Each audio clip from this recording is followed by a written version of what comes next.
happy birthday, Sister Pressy. May you have more birthdays to come and continue to serve God.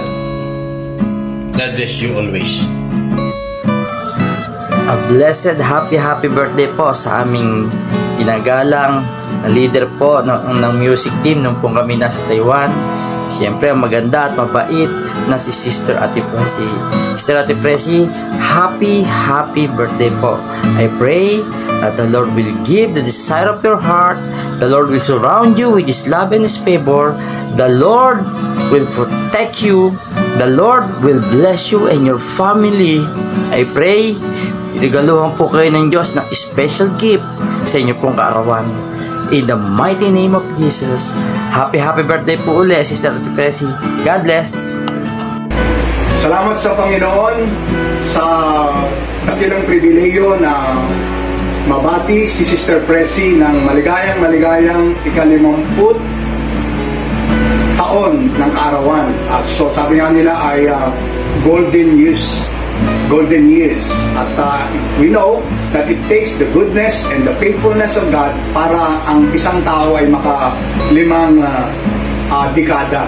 So, Sister Pressy, congratulations.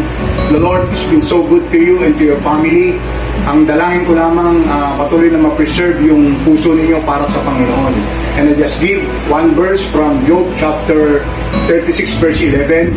Ang sabing gano'n ng ating Panginoon, that if we will serve Him and obey Him, He will crown our days with prosperity and abundance, and even our years with happiness and contentment. Ikaw at ang iyong asawa at mga anak, dalangin ko na kayo ay patuloy na maglingkod at sumunod sa Panginoon habang kayo ay nabubuhay.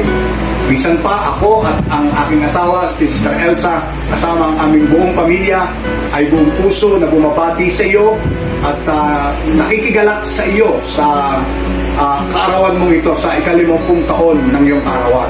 Again, God bless you and congratulations. Happy birthday, Pastor Pressy! We love you! Happy birthday, Mami! I love you! Happy birthday! Ingatan ka ng Panginoon. Sana magkita tayo na. Bye-bye!